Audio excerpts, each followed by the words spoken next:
నెల్లూరు జిల్లా కావలి మండలం వెంకటేశ్వర అన్నగారిపల్లి పంచాయతీ రామచంద్రయ్య అన్న ఇక్కడ స్థానిక మత్స్యకారులు మేము సుమారుగా ఇక్కడ ఉన్న హార్బర్ విషయానికి వస్తే ఉన్న 80 ఎకరాలు మాకు సరిపోవు అన్న, మాకు సరిపోవు. మా ఎట్లా అంటే ఇప్పుడు ఉండి ఆల్రెడీ 4 జిల్లాల మత్స్యకారులకి మరపడవలు 70 మరపడవలు ఉన్నాయి. ఆల్రెడీ ఇక్కడ కావలి నియోజకవర్గం నుంచి కుర్రుపాలెం నుంచి చెన్నైపల్లి వరకు 6 పంచాయతీలకి సుమారుగా 1000 సాంప్రదాయ మత్స్యకార పడవలు ఉన్నాయి. ఆ మత్స్యకార పడవలు 1000 మరపడవలకి 150 మరబోటుకి ఇక్కడ స్థలం సరిపోదన్న. కానీ మేము సరిపోకుండా ఉంటే, మేము బాధపడతా ఉంటే మా స్థలంలో వచ్చి ఏదో ప్రైవేట్ కంపెనీకి 30 ఎకరాలు 29.5 ఎకరాలు వాళ్ళకి కట్టబెట్టడం అనేది మా మత్స్యకారులు ఎవరు ఒప్పుకోరా. ఆ స్థలం మా స్థలం మాకే కేంద్ర స్థలం మాకే ఉండాలి. ఎట్టి పట్ల మేము రాజీ పోవడా. అంత స్థలం కావాలంటే తీరపాత్రలు చాలా చోట్ల ఉన్నాయి. వాళ్ళు డబ్బులు పెట్టి కొనుక్కొని ప్రభుత్వం అంటే అభివృద్ధికి వ్యతిరేకం కాదు. పక్కనే పోర్టు ఉంది కదా, కృష్ణపట్నం పోర్టు, అక్కడ కావాలంటే ఇచ్చుకోవచ్చు కదా వాళ్ళకి కావాలంటే. అవునన్నా, అభివృద్ధికి వ్యతిరేకం కాదు, కానీ అభివృద్ధికి మా సహకారం ఉంటుంది. కానీ మా కేటాయించిన స్థలంలో మా వల్ల ఆర్ఎస్కోవడం అయితేమి, చేపలు ఎండేసుకోవడం అయితేమి, మాకు ఐస్ ప్యాకెట్లు అవసరము, మాకు ఆయిల్ ప్యాకెట్లు అవసరము, మాకు 70 స్థలం. ఎందుకంటే సుమారుగా 4000 మంది ఎప్పుడు ఇచ్చు అక్కడ ఉండాలి. వాళ్ళకి ఆ స్థలం సరిపోదు. ఆ స్థలంలో 29 ఎకరాలు వాళ్ళకి కట్టబెట్టుంటే ఇది మత్స్యకారులుగా మేము ఒప్పుకోమన్నా, ఎట్టి బస్సు ఒప్పుకోం. రామచంద్రన్, ఇంకోటి చెప్పండి, ఈ పోర్టు మనకు ఈ ఫిషింగ్ హార్బర్ మనకు హ్యాండ్ ఓవర్ చేసినారా? ఇందులో ఇక్కడ చిల్లర్ రూమ్స్, ఈ కోల్డ్ స్టోరేజ్, ఈ ఐస్ మేకింగ్ యూనిట్స్, ఈ కోల్డ్ స్టోరేజెస్ ఇవన్నీ అందుబాటులోకి వచ్చినాయా? ఇవన్నీ మనకి ఇచ్చినారా అన్న? 95% అన్న కట్టినా కూడా ఇంతవరకు ఇవ్వలేదు అన్న. 95% మీరు పూర్తి చేసి 90% మీరు పూర్తి చేసి 2 సంవత్సరాలు ఒక్క పని చేయలేదన్న.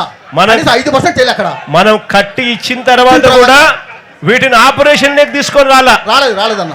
ఎక్కడ ఆపరేషన్ లేక వస్తే ఎక్కడ మత్స్యకారులందరూ కూడా దీన్ని హక్కుగా భావించేసి ఇదంతా వాడడం మొదలు పెడతారేమో అనే ఉద్దేశంతో అసలు మీకు ఇక్కడికి వచ్చేదానికి అఫీషియల్ గా పర్మిషన్ కూడా ఇవ్వలేదన్న.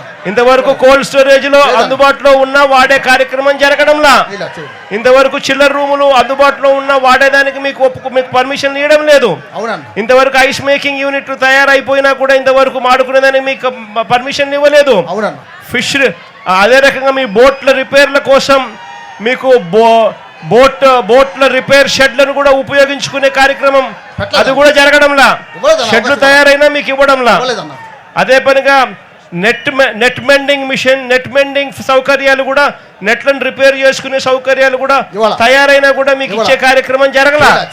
ఇవన్నీ ఏమి చేయలే. అంటే కేవలం మొట్టమొదటి రోజు నుంచి కూడా దీన్ని ప్రైవేట్ వాళ్ళకి ఇవ్వాలా అన్న దుర్బుద్ధితోనే అడుగులు ముందుకు పడ్డాయి. అవునండి. తర్వాత కడలు పరిస్థితికి వస్తే మా వాళ్ళు 15 సంవత్సరాల నుంచి మీకు అర్జీలు ఇచ్చి ప్రభుత్వానికి, ఎమ్మెల్యేలకి, ఎంపీలకి, కలెక్టర్కి అర్జీ ఇచ్చి వ్యాసారిపోయిన తర్వాత మా వాళ్ళకి కష్టార్జితంగా కృష్ణాపురం వాళ్ళైతేనేమి, శ్రీనివాసపురం అయితేనేమి తిరుపతి జిల్లాలో, తర్వాత ఇక్కడ కావలి మండలంలో చెన్నైపల్లి అయితేమి, వాళ్ళు సావు బతుల మధ్య కొట్టించుకొని, వాళ్ళు తండించుకొని, రాళ్ళతో కొట్టించుకొని వాళ్ళు బోట్లు పట్టారన్న. పెట్టిన తర్వాత మేము 4 జిల్లాల గ్రామాలు 160 గ్రామాలు మేము మాట్లాడుకుని రోజు ఒక గ్రామం కాపలా ఉంటున్నాం. రోజుకు ఒక గ్రామం కాపలా ఉండి వాటి భద్రత కోసంగా మేము ఉండవచ్చు మాట్లాడుకున్నాం. ఎప్పుడంటే ఆగస్టు 16వ తేదీన మీటింగ్ వేసుకున్నాం. మేము 4 జిల్లా గ్రామ పెద్దలు వేసుకుని రోజు గ్రామాలు కాపలా అనుకున్నాము.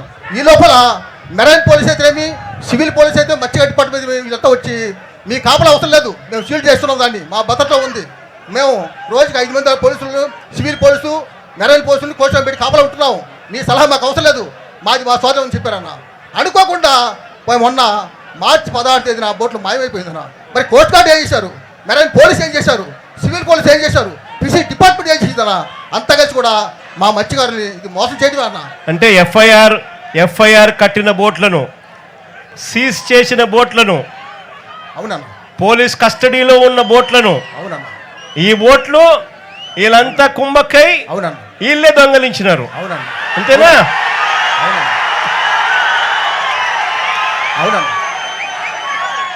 మార్చి 12వ తారీఖున ఇక్కడ లోకేష్ వచ్చినాడు. మార్చి 16వ తారీఖున బోట్ ఎగిరిపోయింది, బోట్ దొంగతనం జరిగింది.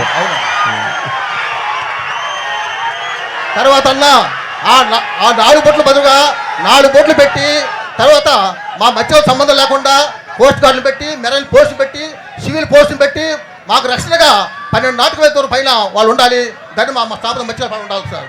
ఆ రూల్స్ పెట్టి ఆ చట్టం పెట్టి జీవో పాస్ చేసి మాకు న్యాయం చేయాల్సిందిగా మీకు మరీ ప్రార్థన చేస్తూ వేడుకుంటున్నాం. అంటే మనకు ఒక వైపున హక్కుగా ఇవ్వాల్సిన రామచంద్రన్న మనకు హక్కుగా ఇవ్వాల్సిన ఈ ఫిషింగ్ హార్బర్ మనకు ఇవ్వకుండా మరోవైపున మన కడుపును కొడుతూ ఇక్కడ ఈ ప్రాంతంలో వాళ్ళు అడుగు పెట్టకూడదు, వేరే ప్రాంతం నుంచి వేరే రాష్ట్రం నుంచి ఇక్కడికి వచ్చి ఫిషింగ్ చేయకూడదు అన్న నిబంధనలు ఉన్నా కూడా చట్టం ప్రకారం ఇది తప్పు అని చెప్పి తెలిసినా కూడా అక్కడి నుంచి ఇక్కడికి రావడము, మనకు ఫిషింగ్ హార్బర్ అందుబాటులోకి తీసుకోకుండా పోవడము, మనకు మెకనైజ్డ్ బోట్లు మనకు ఇవ్వకపోవడము, వీటి అన్నిటి ప్రతిఫలంగా మన కడుపును నష్టం జరుగుతూ ఉంటే చట్టం ప్రకారం వాళ్ళు తప్పు చేస్తూ ఉన్నారు అని చెప్పి మనం ప్రాణానికి తెగించి వాళ్ళ బోట్లను మనం పట్టుకున్న ఆ బోట్లను మనం పోలీసులకు అప్పచెపితే పోలీసులు ఎఫ్ఐఆర్ కట్టారు, బోట్లను సీజ్ చేసినారు. సీజ్ చేసిన ఆ సొమ్మును పోలీసులు, ప్రభుత్వంలోని పెద్దలు వీళ్ళే లాలూచి పడి వీళ్ళే ఆ బోట్లను దొంగతనం చేసుకొని పోయినారు. అంతేనా?